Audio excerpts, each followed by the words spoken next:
Good morning, everyone. We're going to make a start now. Welcome to this session, From Aid to Autonomy, Transitioning Humanitarian Water Supply Towards a Sustainable Future. It's really excellent that you all came here this morning, early in the morning and a bit of a cold morning. And this will be, we think, a very important conversation in the humanitarian sector right now that has a lot of important topics that we can delve into. My name is Dr. Julia Blocher. I'm an applied scientist at the Potsdam Institute for Climate Impact Research. And my own work actually focuses on climate change and displacement and migration and the evolving nature of crises. And so in that space, I've seen myself firsthand how the boundaries between emergency, crisis, and long-term are increasingly blurred. And this can be because of protracted conflict, the changing nature of conflict, the impacts of climate change, and also economic instability. These dynamics are reshaping not only patterns of vulnerability, but also how essential services, like water services, are delivered and sustained. So that brings us to today's discussion. We all think, I know, that the humanitarian sector is really at a crossroads at the moment. Traditional funding models are eroding, donor priorities are shifting, and many long-standing programs are contracting or collapsing. And at the same time, the global needs for humanitarian services persist. And the idea that humanitarian actors can indefinitely provide services is really no longer viable. And water, as we have seen, and I have seen firsthand, is often a limiting factor in whether people can sustain a dignified life where they are or where they reside. So the question is not really whether transitions have to happen, but more how. And across the sector, we've seen efforts to shift the management of water supply from humanitarian actors to more local or national authorities, or public utilities, or community-based structures. And these transitions aim to strengthen local ownership, improve accountability, and reduce dependency on short-term aid. And this will reveal complex challenges we're here to discuss today: limited institutional capacity, weak governance frameworks, fragile financing systems, and political resistance to change. So I hope that today's session offers a space to explore these questions in a practical, solutions-oriented, and experience-based way. So we'll hear from panelists working across different contexts in this sector, reflecting on what's worked, or what has not worked, and what those lessons that we've learned suggest for the future of humanitarian transitions. So with that, I would like to introduce our panelists. Just a quick housekeeping note: we're having a slight technical difficulty with one of our panelists online, and so the video may not work perfectly, but we will nevertheless hear from their expertise. And before I give the bios of our three presenters, I would like to note, as you probably have noticed, that we have an empty chair here on the stage. And this is because one of our panelists was intended to join us here in person, but was not able to get the visa to come to Germany. So we wanted to note their absence and commemorate this is a shame for the event today. So now turning to our distinguished panelists, we have a nice lineup today. Sitting next to me, you'll see Dr. Tanja Fabricius. She's from the Federal Ministry for Economic Cooperation and Development, BMZ, and is head of the Division for Displaced Persons and Host Communities. And she brings us extensive experiences in Ethiopia, Eastern Sudan, Somalia, and Kenya, and she's traveled in the region and can speak to the setbacks and challenges that we are facing, also donor countries are facing.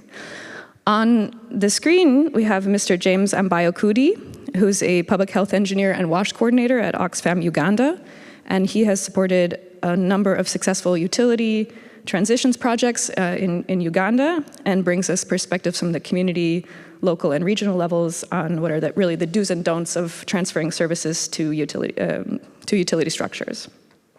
We also have on the screen Niall Palbi, who is a deputy program manager for Solidarity International in South Sudan, and is working as an emergency rapid response team.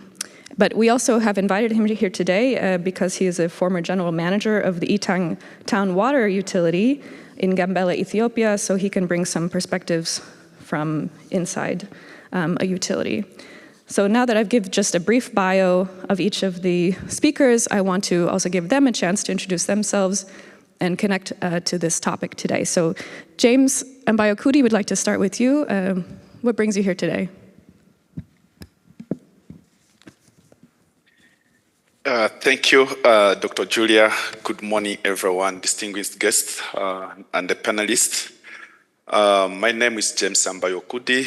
Just like Dr. Julia has introduced, I worked with Oxfam in Uganda as a public health engineer, but then also was coordinator for the country. But then in the first place, I would like to really appreciate the organizers of this convener for these beautiful topics that we have for a long time, I think, look at how we can bring this kind of conversation on board. As in Uganda, I think since 2017, there are a lot of moves that we have made. And I think this topic has come timely for us to see, as humanitarian, what are the do's, how can we bestly shift our responsibilities? How can we align our responsibilities? I am happy to be part of you. And then, of course, I am happy for the way of organizing and giving us this kind of conversation. Yeah, I beg to submit to you. And then, of course, I wish us a better, good deliberation. Thank you. Thank you very much. And Niall Palby, you are also with us today from with a lot of local experience that you're here to share, and especially working for water utilities. And I also wanted to note that you have extensive experience working with many thousand refugees in your work.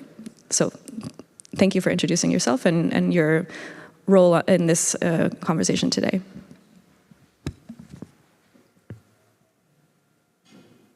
Thank you, Kaden.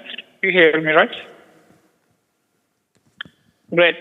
Yeah, thank you, everyone. Good morning from South Sudan.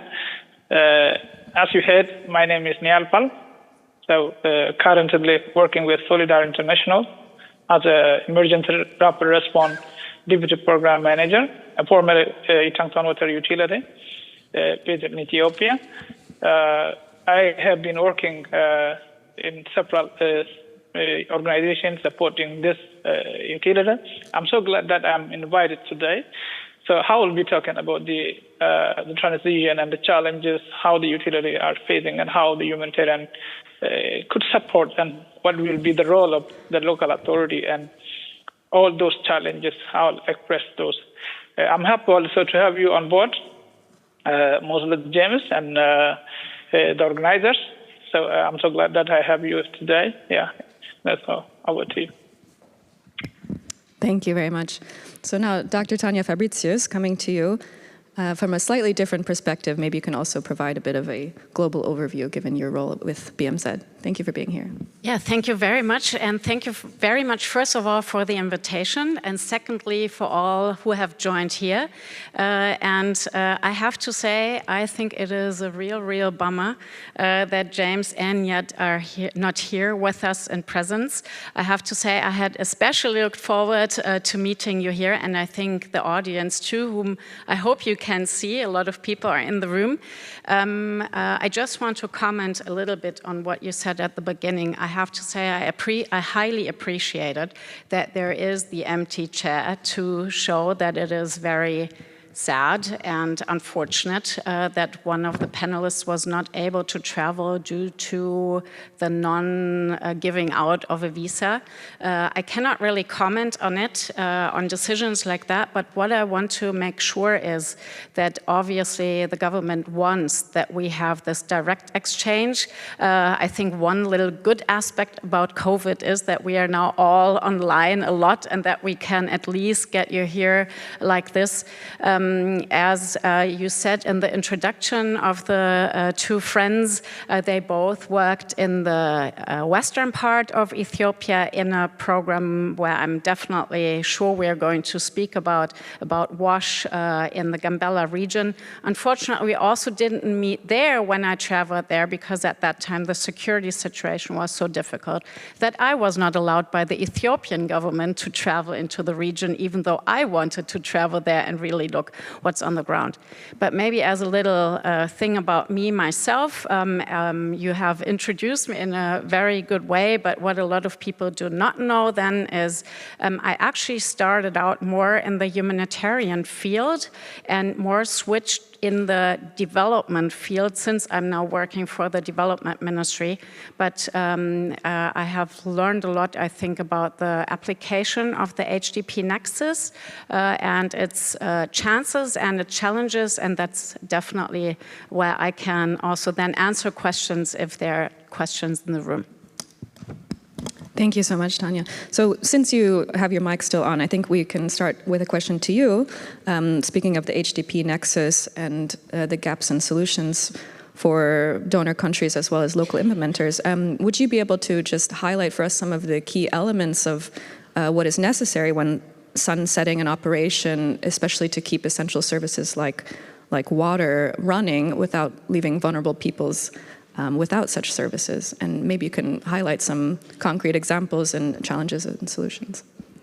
Yeah, I'm very happy doing that, but I also there want to comment one of the words that you're using. You're saying sunsetting. And I think here a lot connect this primarily with the sunsetting now in the humanitarian context. And what I always want first is that everybody who works in the humanitarian field does not see sunset the moment when the humanitarians are leaving the finding of a solution and a challenge, but it actually starts with a sunrise, and the sunrise is the beginning of a crisis. Obviously, all of us in an evolving crisis, especially a crisis which was not really foreseen, life-saving must be the first matter of concern for everybody. That's what humanitarians do, and this is obviously what the German government and others also support. This is a basic human rights that we assist human beings to be protected and life saved. But sometimes this urgency has led to the situation, from my point of view, that we have forgotten what does happen in a protracted crisis when we focus too long on the humanitarian solution. So all of us who are here, I guess, agree that for a long time we have established a lot of parallel systems which should not have run in a parallel world. And I have to admit, it sometimes shocks me a little bit, because when you look at the different setups for the UN organizations, at least, for example, UNHCR was established right after Second World War, and already in the General Assembly resolution was said that UNHCR should find durable solutions. We had actually already learned through the history that we should really find solutions and not only help, and then we continue help. And we also all know that all of us, especially the Germans in the room, who know out of our Grundgesetz that we protect the dignity of human beings, that the dignity of human beings also most of the time means self-reliance is wanted, because people do not just want to get charity. And I think we really have to always make sure that we don't put charity first without thinking from the start, where do we get a lasting solution? Yeah, absolutely. Thank you so much. You've already given a few lines here for our colleagues on the screen to follow up on, in particular looking at parallel systems. How do we move away from a focus on humanitarian systems to longer-term and locally led solutions? So thank you for this. But before we go to the more local perspective, maybe you could also comment a bit on one of the points that was in my introduction, which is about changing donor priorities, and also how some donors now, the global context for donor countries has changed, and some donors are pulling back from what they previously were very committed to. Can you share some perspectives of how perhaps Germany can better align with other donor countries to have a more sustainable activities and solutions in countries that need them the most? Yeah, I mean, it is not only aligning, it is actually from the beginning not only coordination. I cannot actually hear the word coordination anymore because we speak about it all the time. We get to get better in the coordination. We have to get very transparent about what we do in every country, who is doing it. And it's not only about the classical donors. It is everybody has to be on the realm. Also, the NGOs have to be more transparent about what they're sometimes doing. Obviously, that's a challenge, also often due to security reasons. The different UN organizations, the different banks, and the philanthropists. And we always have to also make sure that the new partners in the world who are not so transparent about what they're doing, that we also try to get aligned as much as possible in finding solutions together. Because the challenge is, it's not only about lessening money about finding solutions. Often, I mean, obviously money is needed for a lot of things, but sometimes it's not only about money, it's actually about getting together and pulling together into the same direction. And I guess this is right now in the current very, very serious and very challenging international arena, especially difficult. And thus, it is even more important that the ones who are aligned pull together even better in one direction to find solutions together. Yeah, absolutely. We're all in the same boat, and we should be rowing in the same direction. Thank you so much. Maybe we can come back later in the Q&A on risk proofing for future government transitions that we may expect. So now, coming to our colleague Niall on the line here, and switching to a more local perspective. So Niall, you have experience in Gambela, as we already said, where you identified sustainable water utilities and their relationship to humanitarian WASH responses as a key barrier to humanitarian transitions. Could you perhaps elaborate on this from your local perspective and identify some of the main challenges, for example, timelines being changed, and unpack some of those barriers for those of us here in the room?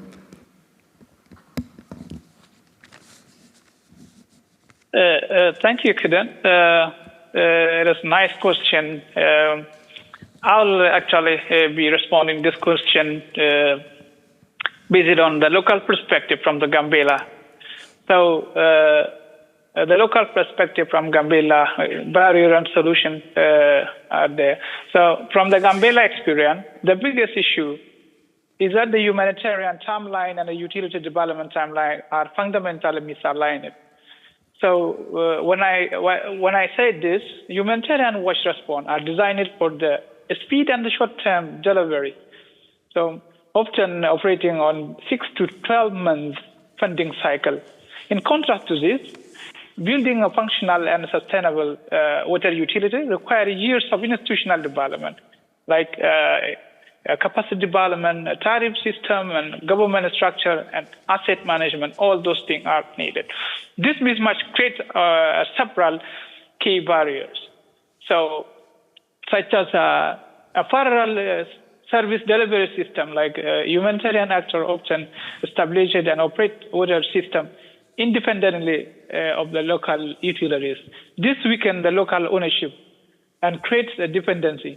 In some cases, the utilities are bypassed entirely. So another thing is unclear transition strategies. The projects are implemented without a clear funded and time-bounded exit or handovering plan.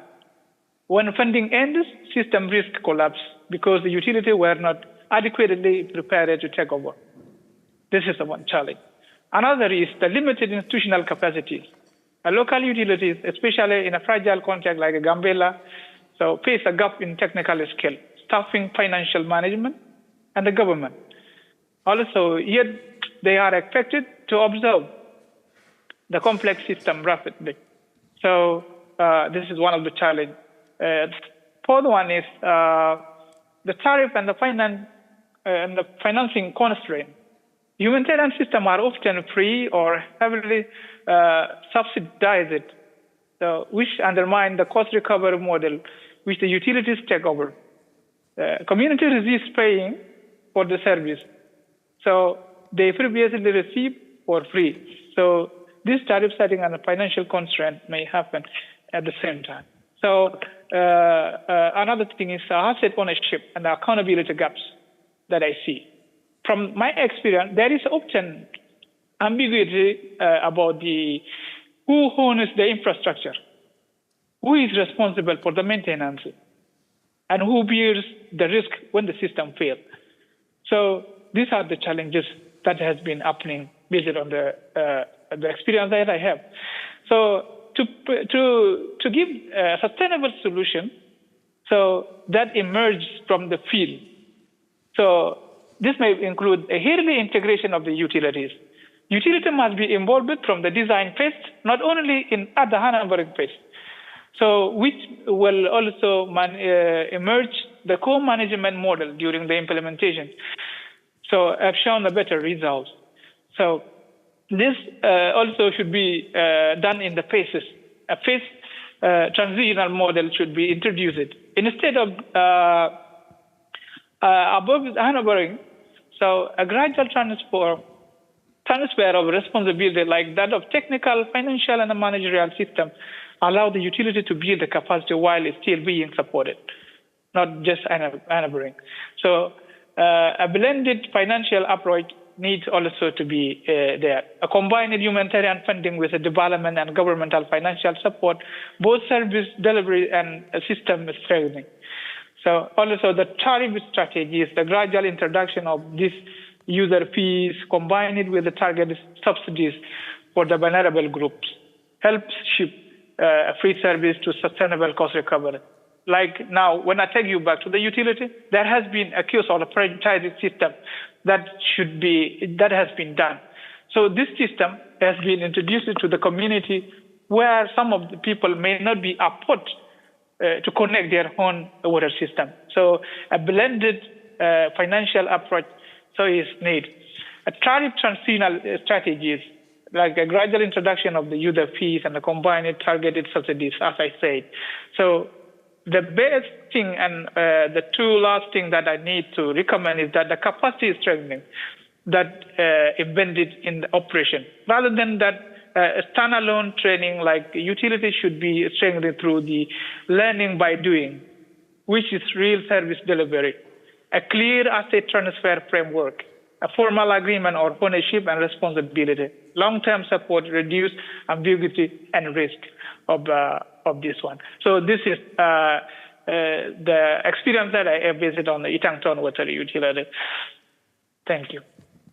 Thank you very much. This is all very interesting points about ensuring the framework conditions for humanitarian transitions. And I note in particular mentioning the disconnect between funding cycles and local activities as well as gaps to ensuring co-ownership. I wonder if you might also be able to speak just a little bit further about how can we concretely increase accountability for these transitions amongst the local people as well as perhaps the subnational governments or the key stakeholders to ensure that these utilities become locally managed and sourced. Yeah, thank you. There should be a framework condition for sustainable transition, mostly on this accountability setting. So, like a sustainable and a predictable financial system is needed. So we need to move beyond the short-term projects, like a funding towards multi-years, a flexible financing that support both operation and institutional development. Okay, utility requires support from the operation and maintenance cost, not just infrastructure. Okay, so this subsidy mechanism for vulnerability population must be built into the system to make them accountable. So there should be also a risk-sharing mechanism that I should recommend. Currently, the most of the risk is transferred to the local actor without adequate support. Like a sustainable transition is required. A shared risk between the humanitarian actor, government, and utilities. Another thing is a long-term technical backstopping ever after handling.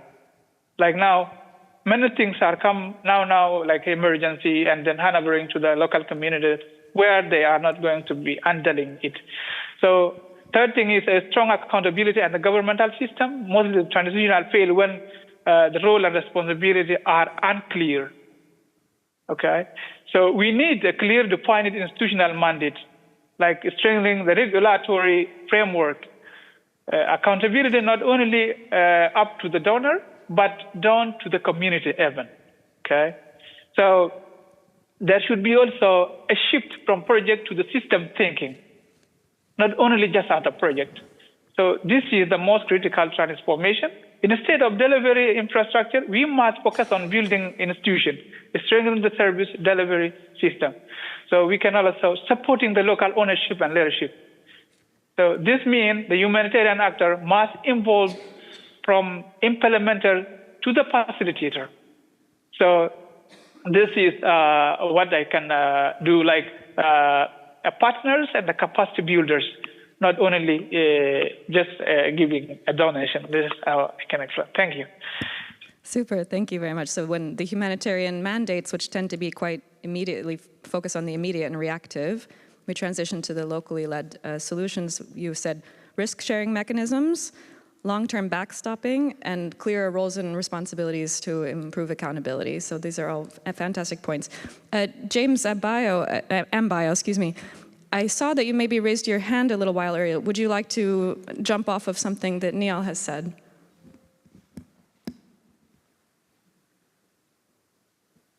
Not really, not really. Okay, thank you.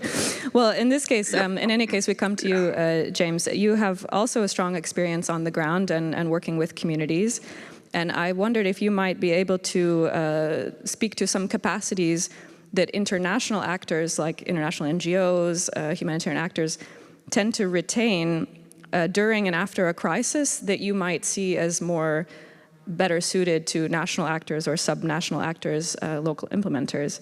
And I hope you might have some concrete examples for also strengthening long-term solutions. Well, thank you so much. And I think from Uganda perspective, I think I'll give you a clear a brief from Uganda perspective. Yeah, just I'd said earlier on, you know, we as humanitarian organization or humanitarian partners have evolved for a long time, over decades. And just like Dr. Tanya has said, humanitarianism in water supply starts like with emergency phases, especially let's look at water tracking, which of course up to now is something which is still on because of the protracted kind of arrangement of displacement of people that continue to exist. Yeah, to me, I think there are clear roles as we establish, just like our mandates, just like Dr. Tanya said earlier. Long-termly, we have all set mandates. For instance, let's look at UNHCR. For over years, that there are mandates that have been given on to put a durable solutions. But because of this protraction of displacement, we continuously shift away from some of the durable solutions. So to me, I think one of the areas is, of course, looking at how we chip in to support some of this durable solutions is area that we need to really focus on. One is, of course, we look at operational modality and the capacity, just like my colleagues have said. When during protraction of displacement, basically, local partners or utility organization, capacity-wise, they become incapacitated. So some of these capacities have to definitely continuously rely with INGOs or continuously be with INGOs to keep them at that absorption capacity. Because those are some of the capacities that we normally retain. In terms of linkage with the communities, sometimes in most cases, I think when we look at, when we are talking about durability or providing a durable solution, who interface the community is one thing that we need to always ask. If we are looking at a local-based solution, I think at a district level or at a county level, the district is a better situated to always interface with these people, with the communities that we engage. That brings into the utility itself.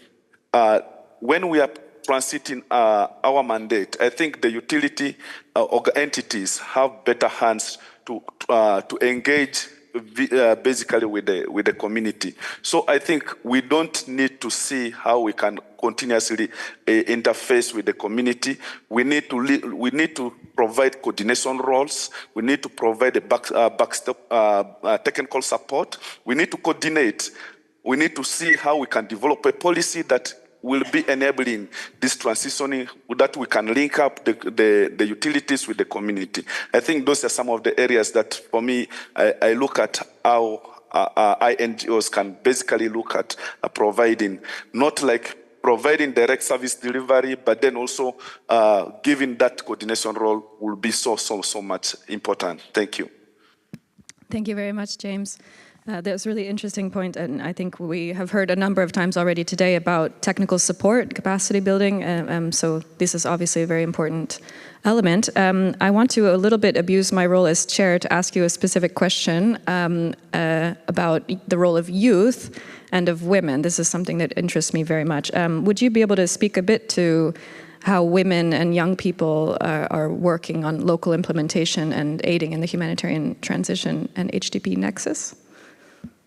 Yeah, thank you, sir. I think, when you look at the displacement, basically in sub-Saharan Africa, most of the population affected are basically women or youths. And I think from that perspective, as we look at bridging the gaps between HDP, we need to see how we can bring into these two players so that they don't become so much vulnerable to the crisis that they are facing. Especially when you look at women, I think in the most of these countries, developing countries, women have been given the roles of, there's that stereotype that responsibility of women as, when it comes to access to water, it's a role of a woman. That's everywhere people knows. But then bringing them to bringing them to a governance system where we give them a role to participate, will give them that energy, that zeal to continuously have that community engagement and leadership with the community. Leave along that, I think when we are doing design, water system design, I think most of the design parameters are got from women. Let's say access to water supply, water points, where do you get water? All these criteria are critiqued from women, and their involvement in some of these design criteria, we end up mitigating GBV cases. For instance, issues that could be maybe attributed to long walking distance, queuing for long waiting time. So, to me, when we involve the two categories of people, I think we look at a sustainable way of bridging some gaps. But then, of course, a clear example is that, as we started the approach of transitioning, I think in Uganda, we try an approach of using a women-led group to be specifically hygiene promoters, of giving that hygiene promotional aspect. And we found that this is something which is workable, because women, in most cases, they interface with the community and they are always there at the community level. So this one gives them that authority, it gives them the trust with the community. And in terms of youth engagement, I think youths are so much adaptive to technologies. When you look at most of the water systems we established, just like my colleagues have mentioned, most of these water systems during humanitarian phase are done in emergency kind of situation, and there's no way you can import somebody from somewhere to come and be in a station of a pump station to conduct operation and maintenance. So by virtue of their being in the community, I think they are adaptive to the technology, they are fast in learning, and then of course this gives that ability to bridge the gap when we look at humanitarianism and the development aspect. Thank you. Thank you very much. And Dr. Fabricius, we're two women on the panel here on the stage. Maybe you'd like to speak to the youth question, but what I would also like to hear from you is, as we have all seen some of the changes in the German government, what would be your perspective on what we used to refer to as feminist development policy or feminist foreign policy, and how this is being implemented today, or whether this continues today? Before I answer that question, I actually have to zoom back a little bit on what Nyal and James has said, because it actually, you really show perfectly the situation on the ground and what we achieved there together. But I want to give in a little bit the macro perspective in the way. For me right now, I'm a little bit like more of a desk officer. I'm more sitting there, and maybe some of you know in this room, the government decided in 2014 to introduce a so-called special initiative on displaced persons and host countries, which means at the end of the day, it's a structural approach where we realize we really want to push the HCP nexus with regard to solutions, but at the same time, it's also budget line. So what especially Nyal described is one of the things that were financed or are still financed through this budget line, and the good news is that budget line is going to continue to exist. I cannot say so much about Gambella, but I was in the eastern part of Ethiopia and looked at the implementation of the so-called RWASH. This is the sustainable wash system which has been introduced there. And all of the things that you two explained is exactly what I saw on the ground. And what I really, really liked, everything what we do is we never only do for the refugees or for the IDPs or for the returnees, we always address it at the same time with the host community, which then also means with the host communities, we always include the representatives by the host communities, also by the local government, also the local NGOs, the youth, the women, everybody, so that at the end of the day, you really establish something that can be sustainable. And we don't only go in, we build something and then we leave. With regard to capacity building, obviously, we have a lot of capacity training. One of the big organizations with which we work is obviously the GIZ, which belongs to the German government and the KfW, but also we work with all of you together, and especially with Oxfam, we work together in this RWASH because we have commissioned the UNICEF, and then in the water sector, we do it then together with Oxfam. To now answer your question with regard to feminism, I think it is always the realities of coalition governments that sometimes you have to make compromises. And I would say that one part of the coalition government has decided to not maybe use the term feminism so clearly anymore in the foreign and in the development policies. But that does not mean that it does not exist. And I don't know who in the room has already met Rem Alabali Radovan, the Minister for Development. I mean, she is just magnificent, and I think she's very realistic that she says, maybe I don't always use the term feminism, but it's what we are actually doing on our daily work. So when James was speaking about the inclusion of women in the programs, our whole programs, they aim on social cohesion. Obviously, women and youth have an extremely important role to play, so they're always included. And in the log frames, there are even like percentages, how many women have to be included. So that is always tried to be assured. Thank you very much. Nyal, would you also perhaps like to weigh in on this question of women and youth and how that affects the local implementation and locally led solutions in your experience, and if you had any examples? Yeah, actually, this is very important where the implementation fail or get a great result. So from my experience, integration of the female and the youth, it is very important. Like in the context of Itangton Water Utility, in the board of the management even, during the decision making, women has a 60% vote of the community, in which the implementation should include all, like since they are the end user and from the context of the culture, women are those who fetch the water, who do the cooking, and also all work at home. So it is must to include them in the decision. Even they are now including as the WASHCO or Watson community. So all are those women. From the youth perspective, youth must be included, since they are the people who are integrated in the jobs and can do ever work as have a capacity to do things to stabilize the system even. So from the perspective of the utility, so from the 75 people that have been hired, 69% of it are the youth who have been doing the work, and they are also involved in the decision. So this promotes the sustainability of the Itang town water supply.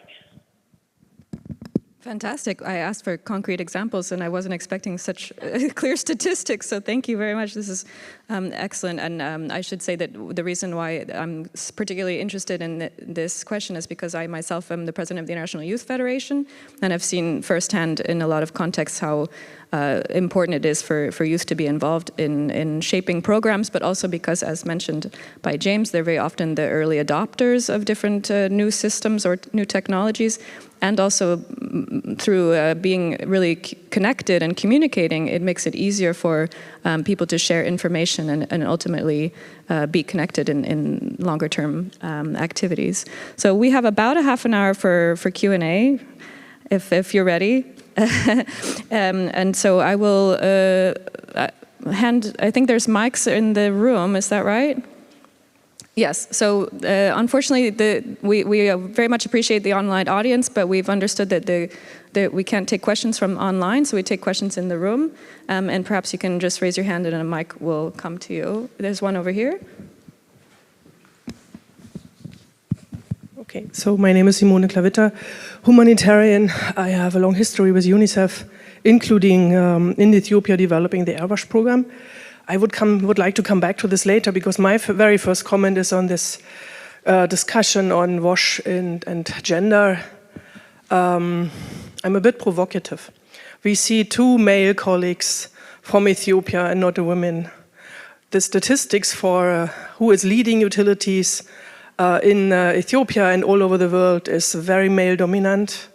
The statistics for chief of WASH in UNICEF and females leading humanitarian and development programs, out of the 45, my latest statistic is 3 female, and they call it, or we call it, competence center, just shifted from New York to Nairobi as part of the reform of the UN, which is a very welcome shift. But out of the 5 senior advisors, none is women and none is black. Or maybe not the most appropriate cultural description, but and this is our situation. Yeah, so women in WASH in leadership position are not existing or rarely existing.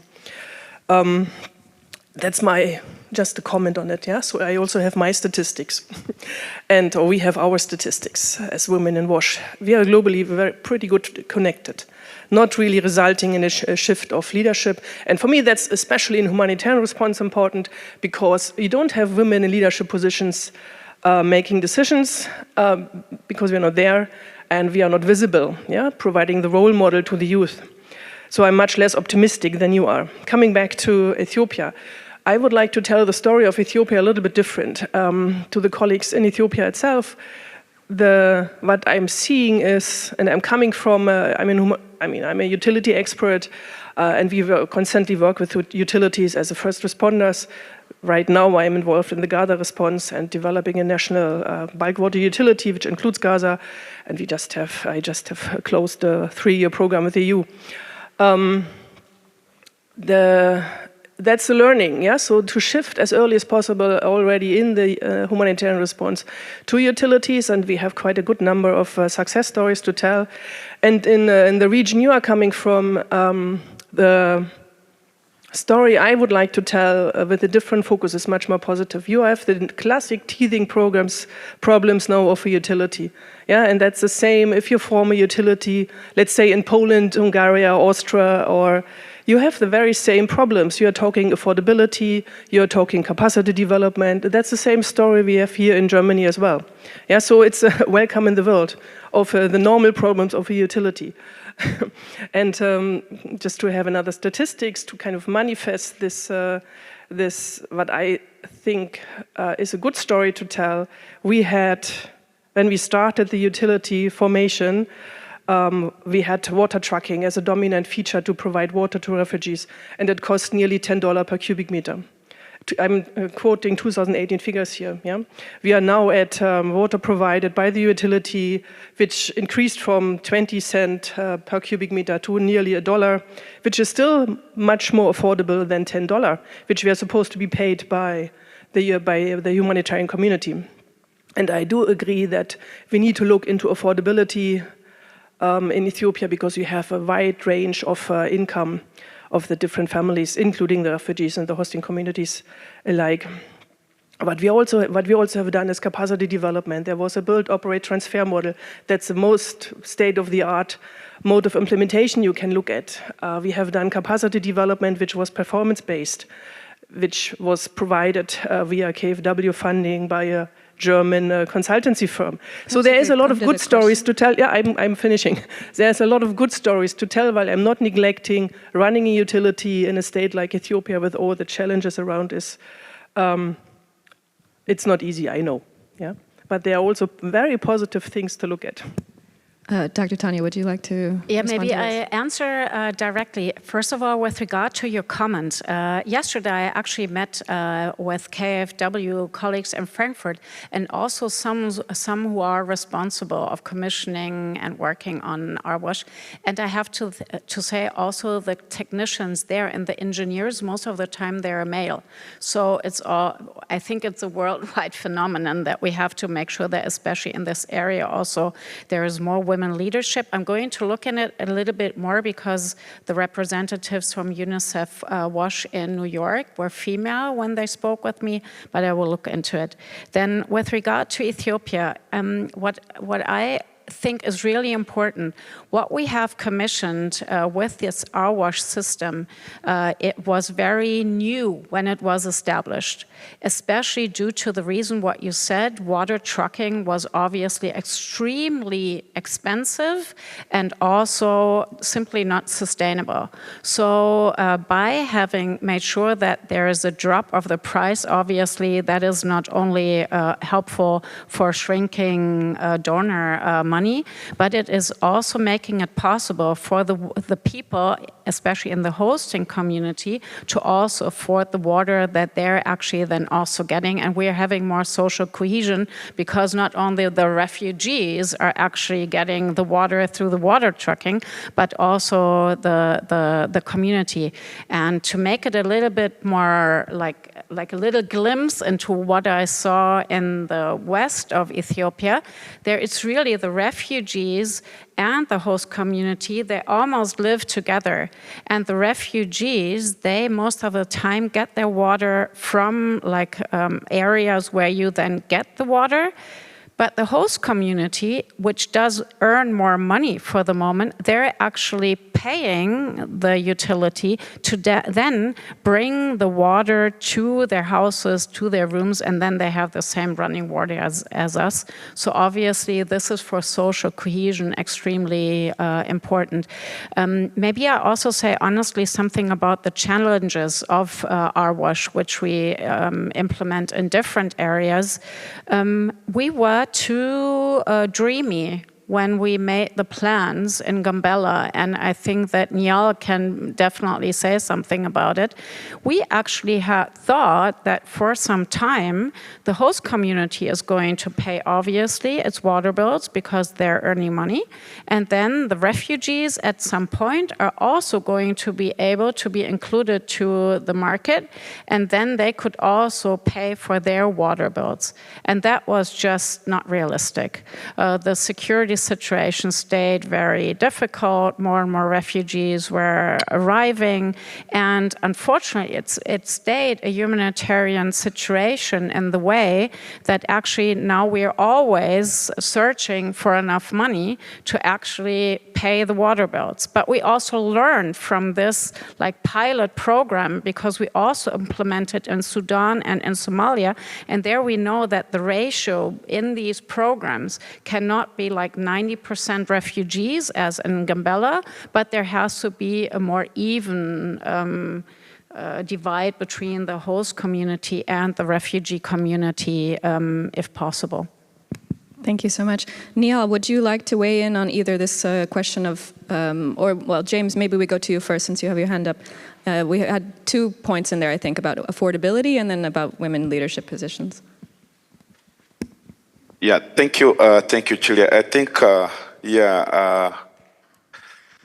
in regards to women leadership, I think it is all over globes that in most cases, most of the worst taken call points are taken by a male dominant. Yeah, we need to accept that that is what is happening. But then, of course, in a country like Uganda, I think as when we started from 2017, when this approach of transitioning started, there's a deliberate effort that through Ministry of Water and Environment and INGOs, including UNICEF and the rest, UNHCR, there's been a program that was aimed greatly to advocate for women to drive in engineering responsibility. So, for instance, the ministry kind of offer a free graduate position for women in leadership, let's say when it comes to engineers. Because initially, I think the perception is that there are some responsibilities of professions that are basically given for male dominant, which is wrong. Something which within the country we are trying to see how we can downplay it or calm down such kind of perception. So I think deliberately, I think in the sector, in the humanitarian, I think something that we need to do is deliberate advocacy for women gender to take leadership in such kind of responsibility. And of course, in terms of professions, so it's something which we need to greatly advocate for. In terms of affordability, I think I want to relay this to Ugandan situation, because in Uganda, I think Gambella is transiting to utility. Uganda, the same way we are transiting. But issues around willingness to pay and affordability continues to be the same kind of issues that I think within the utility encounter is what we are trying to face. But then, of course, one of the solutions to this is, I think, as partners, something which Niall has already mentioned or hinted around. We need to look at our blended kind of approaches in terms of how do we increase capacities for livelihood for these people that we are serving. Let's say the refugee communities, the host communities. How are we giving them livelihood capacities that they should be able to pay for their water? Water shouldn't be something for free. I think it is a modality that, as humanitarian organization, once we look at shifting responsibility, the responsibility should be shifting from first instilling mechanisms that can allow somebody to afford for water. For instance, having a stable livelihood kind of sources that can make somebody to pay for water. And it's something which I think in a country with support from most of the partners, GIZ, KFW, World Bank, I think in Uganda, this is approach which is currently working on. I think when we look at that, we will be able to solve issues around affordability, issues around willingness to pay. Yes, engagement is there, but what is the extent that partners do the engagement is very key. How are the community getting the right information is also very key. We have tariffs. Do we involve these communities when we are establishing the tariffs? It's also very important. Are the tariffs that we have set, are they manageable by the community? Something that we need to look around. And through this, when we work in cohesions, I think we should be able to answer most of these questions. And then the communities that we are serving should be able to have adequate access with less kind of fatigue or burdens to pay for water. Thank you. Over to you. Thank you very much, James. So I picked out a couple of things there: blended approaches, willingness to pay, and then, of course, communicating with the local communities as well as the refugee communities in the case being. Niall, why don't you keep what you may have to say about that, and we take another question? Okay. We have a question in the front row here. Okay. But then, Niall, we'll come to you first on this question, so you can add whatever you may like to on this affordability question. Hello, I'm Ludwig. I'm with Oxfam as well. And talking about technical background and being male, I just want to give a comment. So in Oxfam, Germany, there are way more women employed than males. And 3 years back, they were looking for someone with technical background, and they found me. So, and this also represents the imbalance in my technical studies. So just a comment on this. It seems to be a phenomenon. Maybe Tanya, Fabricius, for you, in the beginning you mentioned you were talking about coordination and telling that INGOs should be more transparent. What do you exactly mean by that? And sometimes I also wonder, you also mentioned it, that BMZ is implementing a lot of transitions through KfW and also GIZ. Like, what is the benefit of this, and why don't you fund maybe directly local partners, for example? Mm-hmm. Well, first of all, to your first question, what did I mean with more transparency?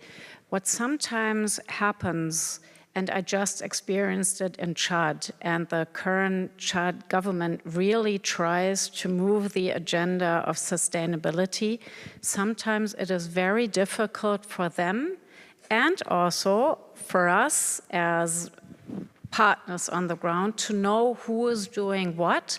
So in a time where there are shrinking donor funding, then we have to make even more sure that we know where are pockets where we can go out with certain fundings or what we are doing, or where is it especially important that we go in. Like what I said, for example, where we thought we can go out with humanitarian funding, that development sustainable solutions are going to solve the crisis on the ground, they were just not realistic. So we need to know who is actually there, who is actually planning and has the capacity of staying in that area, or who does not have it.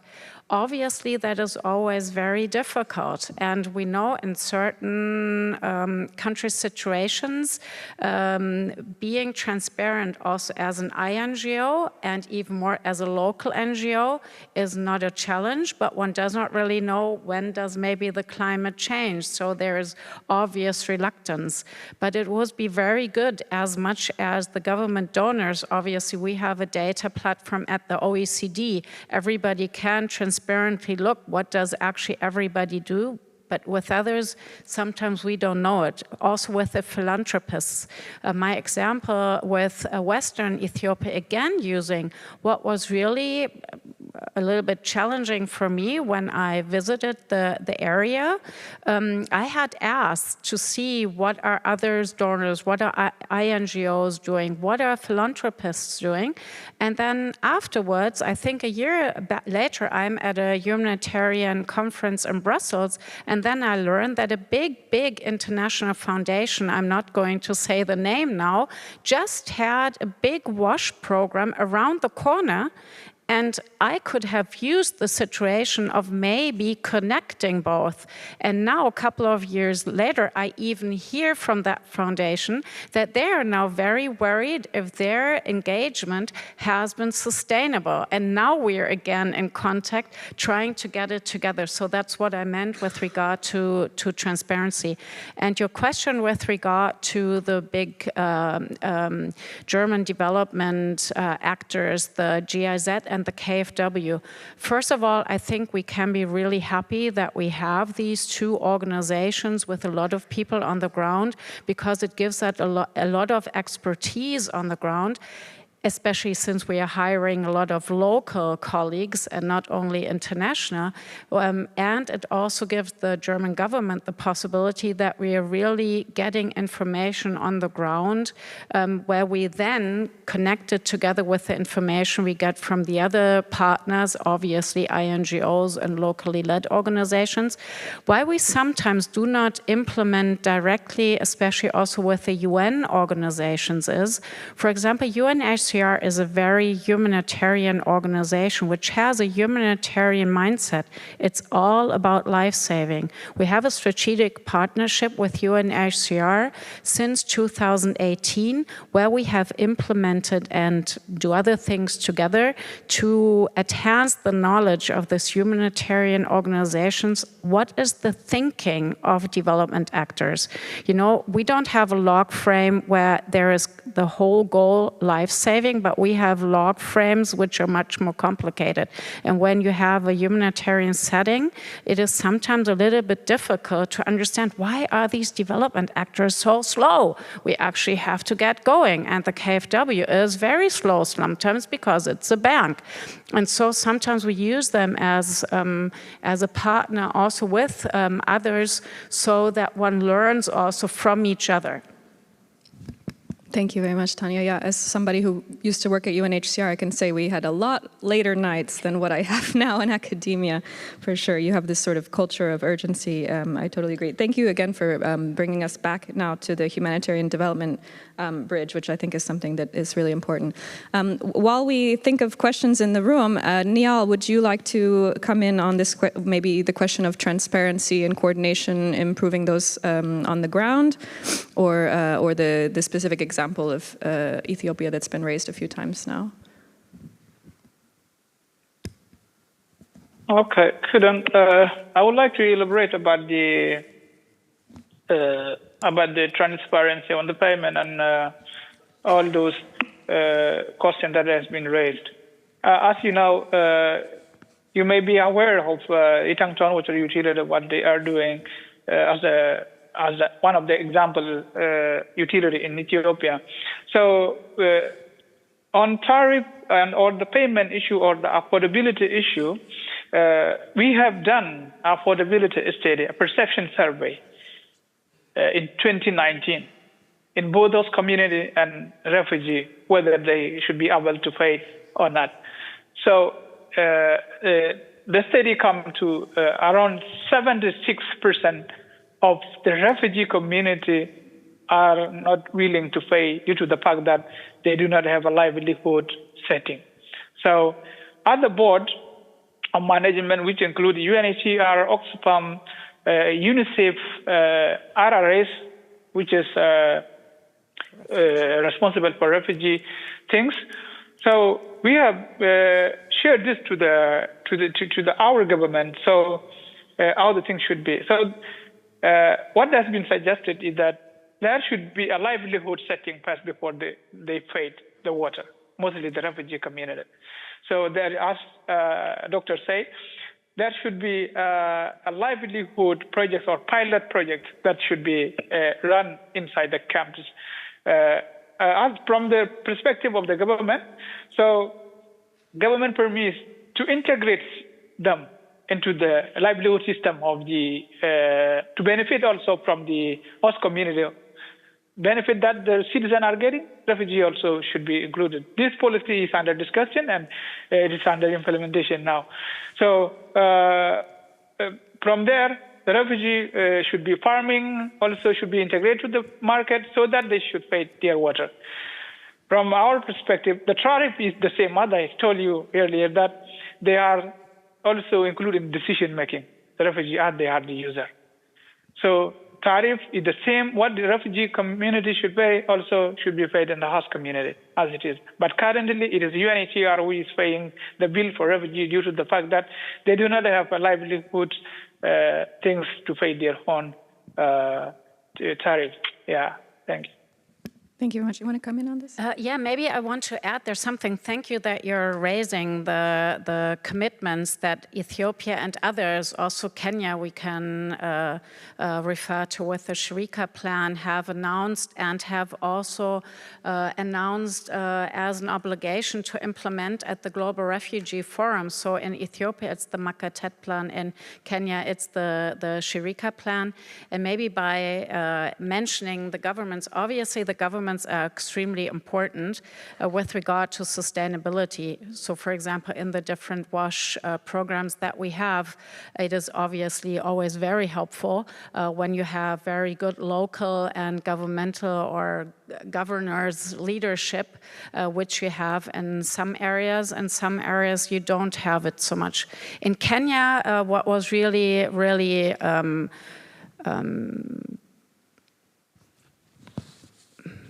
I wanted to say first grade, but maybe I'm a little bit more cautious on it.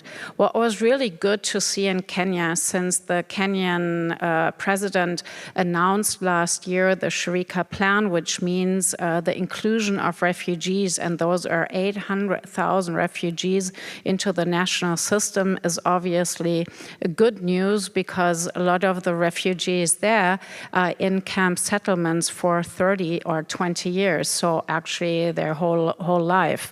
And the World Bank is actually building on our experience that Niall and I were speaking about from Ethiopia, because in Kenya, the World Bank has commissioned the so-called K-WASH, which means that also there the water utilities are going to be established, hopefully in a sustainable manner, at least in the northern region of the country.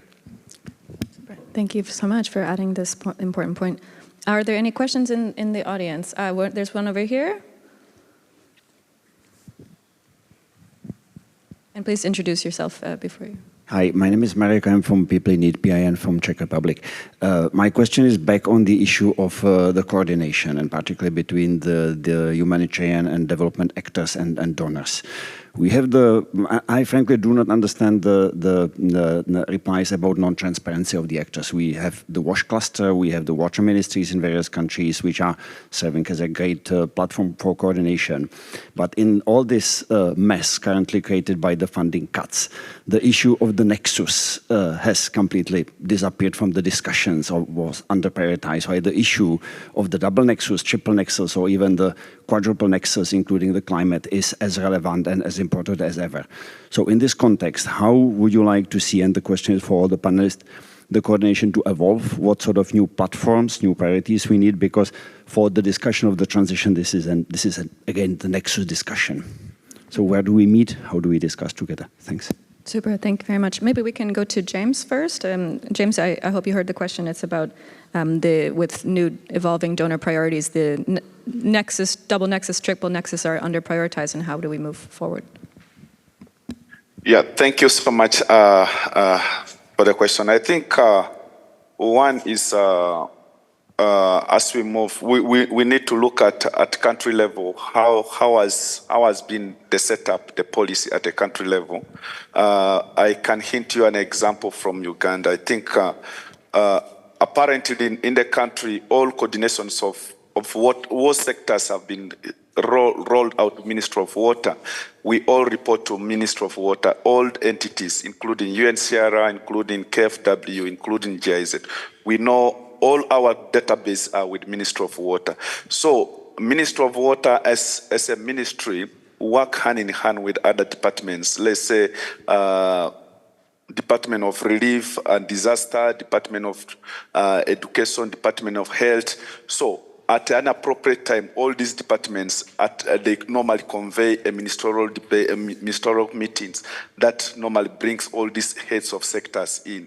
So I think the point should be from the country level, and then of course onward, how we onboard it going forward, looking at the shrinkage of the resources. To me, that's looking at the policy that we have at the country level, and then of course the coordination hierarchy at the country level, forwarding it upward is what I think we should be able to articulate and focus on. For me, that's where that's what I can say basically when we look at the coordination, because when you look at development, the disaster and relief could come in a response way. The Ministry of Water could have aspects which embed the environment, which embed the climate issues, which embed everything. So if we have this coordination at ministerial level, I think we always have a superpower to attain all our goals. Yeah, over to you. Thank you. So, Tanya, I'm sure you have something to say about this. Yeah, I have to admit, I'm sorry, I didn't get your name. I just remember that you're from the Czech Republic, which is great. I have to admit, I share your concerns. And what I can assure you is that we are pushing that the nexus stays in the center of finding the solutions. The realities are the shock of last year, and I don't even think it's only the cuts itself, because obviously the cuts are not only the US Americans, it's everyone, it's also our government. And we're not like deciding in a bubble, we're deciding with regard to taxpayers' money. So somehow we didn't get our act together to convince people how important it is to still invest more in this area. So personally, I'm not really happy about it. But what is the most challenging with regard to the nexus, I believe, is that the decision by the US government was so abrupt from one minute to the other. And obviously, having been the biggest donor in the area, stopping the payments from one day to other led to a big crisis. And I think a lot of people just thinking, all right, now we kind of have to solve the situation, save lives, and tended to go back to developments which I think were the state of the art last century. And exactly the time where we made progress in the operationalization of the HTP. And I have to admit, 3 years ago when I came into this division, I was completely shocked to learn that we, with maybe the Dutch, we were kind of on the forefront, and the Japanese, of implementing the nexus. I actually thought that the state of the art, it wasn't. Speaking from the development ministry, who's not in the lead ministry on humanitarian affairs, it's the foreign ministry, I have to say I'm very concerned about how the humanitarian reset was done internationally. Obviously, Germany had a different position, but internationally.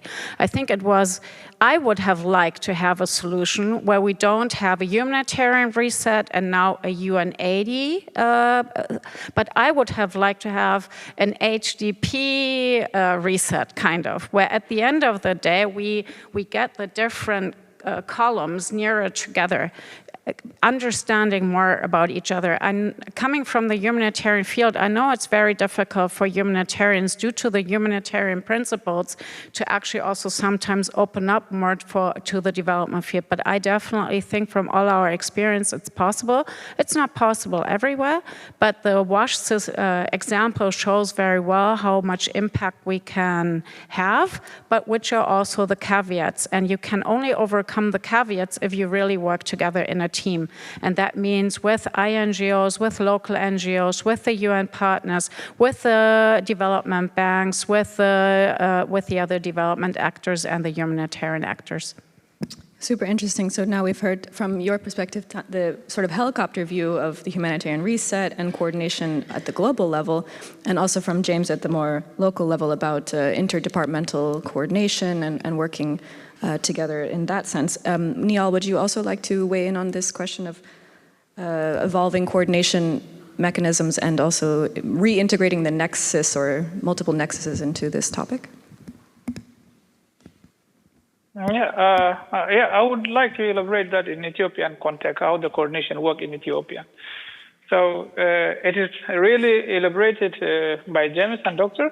It is really a great idea that they already elaborate. So the Nexus platform in Ethiopia, it used this a structure like HDP Nexus Accelerated Group.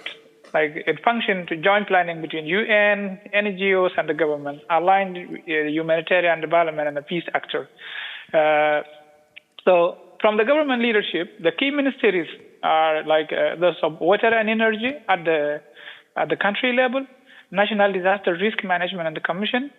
So their role is to lead the integrated recovery plan. mostly from these water supply things and avoids the fragmented intervention. Mostly the sector level coordination, like the WASH cluster plus the developmental platform. The humanitarian side, WASH cluster emergency, development side, like one WASH national program, which is currently working in Ethiopia.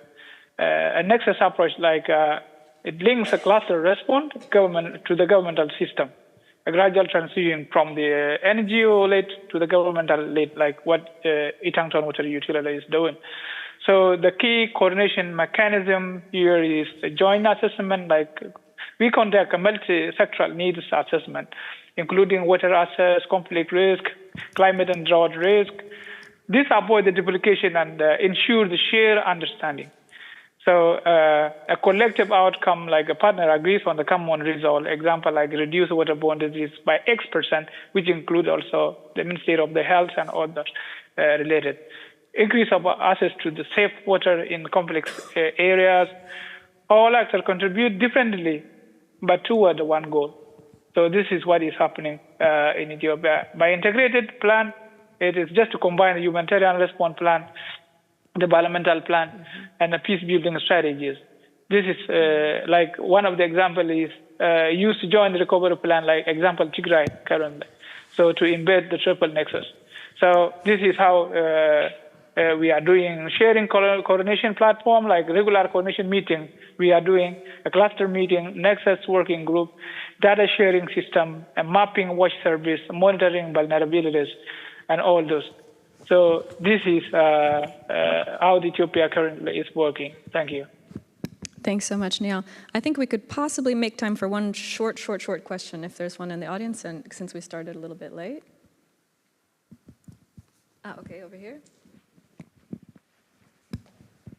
I suppose it's just an observation, really, and I know humanitarian needs is looking at immediate needs, but you know, if you look at urbanization in Africa, 90% of urbanization in the next 20 years is happening in Africa. This means that internal displacement is going to skyrocket, and with that, we are going to need to look at really long-term vision, long-term solutions. And I know we've talked a lot in the conference about finance, but if we look at debt flows, where the money is flowing, and debt repayments, particularly in African countries, they're completely overburdened. I think over 70% of the African countries are paying more on debt repayments than they are for health and education. So I think if we really want to change the dynamics of how we look at something, we need to be able to vision into the future and also look at financing. Because the reality is that if governments are putting their own money into infrastructure, that's the first key to ownership. Equally, community-based projects, if they're involved in the implementation and the planning, that sense of ownership, and it goes back to like, how do we maintain the infrastructure that has already been in place? That maintenance will happen if those communities believe this is our program, and they will ensure that it doesn't, you know, so I just think we need a bigger vision. We need to understand what's going down the line, and we also need to fundamentally look at debt repayments and how that can be brought back into countries themselves. Thank you very much. And your name was? Pat McMahon from Mothers First. Thanks so much. So Neil or James, if you want to weigh in on this, maybe raise your hand. Otherwise, I mean, Tanya, you already mentioned a bit about the World Bank coordination and things of this nature. Is this something that you'd like to talk about? Yeah, I mean, obviously it's a very complex issue. I didn't really hear a question that you answered, you posed, but what I can say, I completely agree that there has to be much more also investments by the different countries into their own infrastructure, and obviously you can only invest in the moment when you have money, and you also really have to think through if you are already highly adapted? Do you want to step into even more debts? So I think that, for example, that we have the KfW, which also assists a lot, is, I think, very helpful. But I also want to go to your point with regard to IDPs. I agree with you. I think that is an extremely challenging lookout, what is going to happen in the next month and the next years.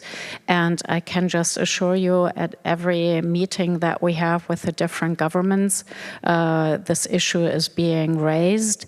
And obviously, it is sometimes also not publicly raised because some representatives simply do not want to admit that there are IDPs already in the country and what maybe the developments are in the next years.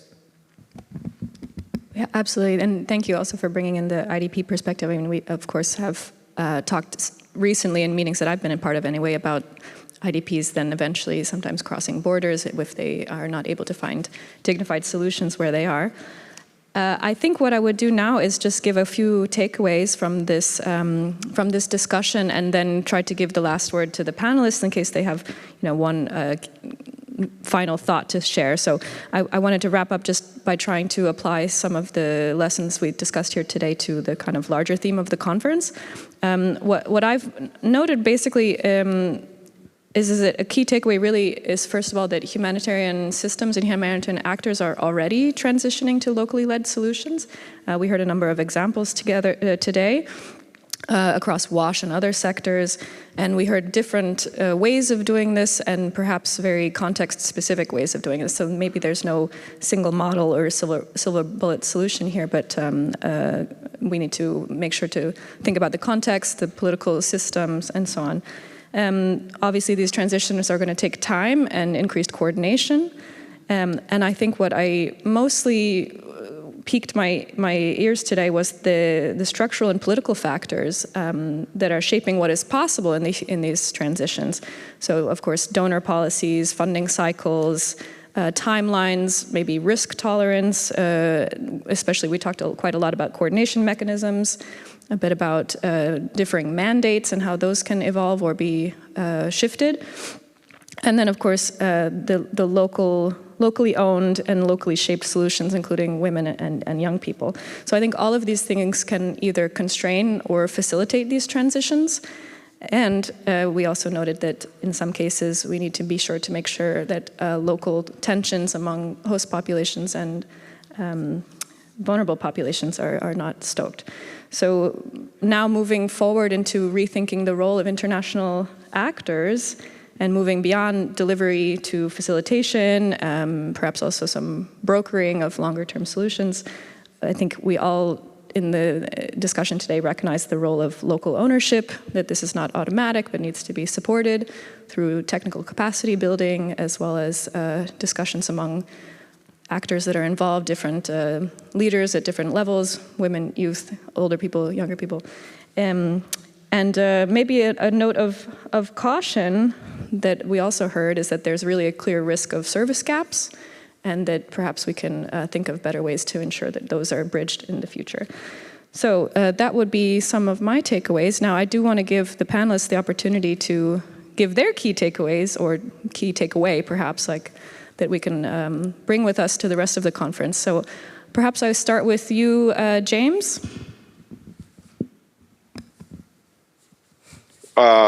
Thank you, Dr. Julia. I think from my side, my key lift rolling point could be, as we look at transitioning, this is not a one-way event, just like you have mentioned. It's a gradual process, and I don't think, as we think of transitioning, this will render humanitarian actors redundant. As humanitarian actors, I think one thing is we need to look forward, not to fear the move forward that we need to push, because I think for long that Dr. Tanya has said already, there are durable solution design in our approach or in our mandate. But how are we realizing this durable solution is something that we need to reflect around. So how do we reflect around this is that when we step back and facilitate processes, we still play a critical roles that are life-saving. So something that we need to really think around as humanitarianism, humanitarian actors, our roles still remain as specified by our mandate, which is deliberate life-saving actions that we need.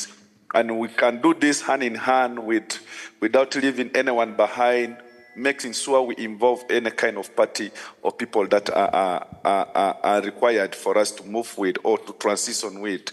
So system strengthening, capacity and everything is something which we need to gear around. But then, just like I've said, this is not once off. It's a pace, it's a process that we need to move forward. It's not done once. So something that we need to.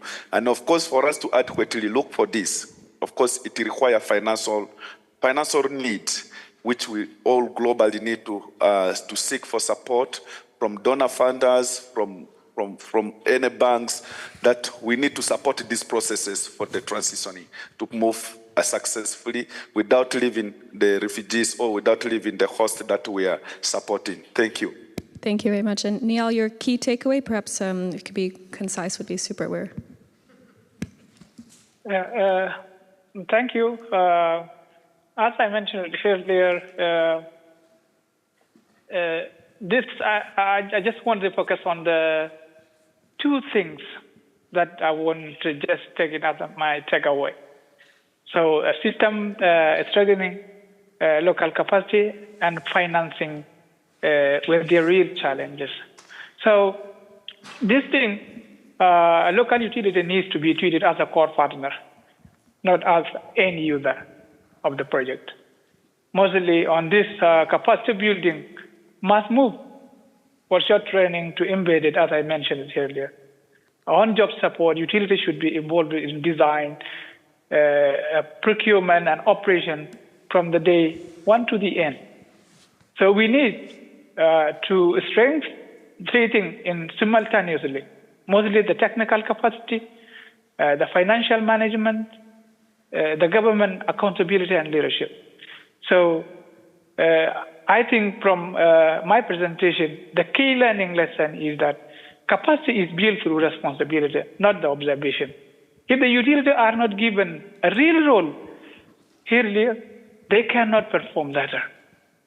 So second thing is that on the financing system, the biggest risk is to continuous financial gap after humanitarian actor leave. So as I mentioned earlier, we need to blend the financial models, donor support for capacity mostly for the capital investment, government contribution for the staff and oversight, use tariff for the operation and maintenance. So this is very important. Most importantly, funding must shift from short-term project to the multi-year system support, including the operation, not just infrastructure. So this is what I want to explain from the perspective of the utility. Thank you very much. Thank you, Niall. Now, last word to you, Tanya, key takeaway. Yeah, very, very fast teamwork. Very fast teamwork, working together in the different roles that we have, and especially also keeping in mind that there is a public in Germany and also Europe, all over the world, which unfortunately somehow gets more and more critical of humanitarianism and also development cooperation.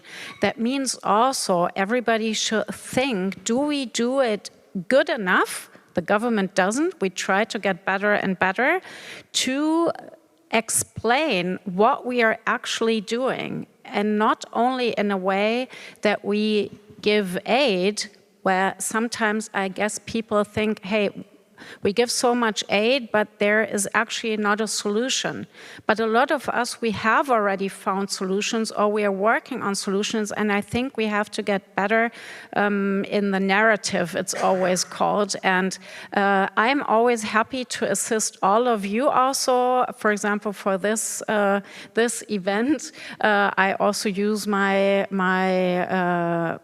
LinkedIn page, as you also do. So let us share more what we are actually achieving together and get better in the teamwork. Great, teamwork and connection. Thank you so much. So with that, we close. Thank you. I want to thank the organizers, of course, for this fantastic event and for the technical elements working out in the end. I would like to thank our three panelists and thank all of you for joining us today, and have a nice rest of the day.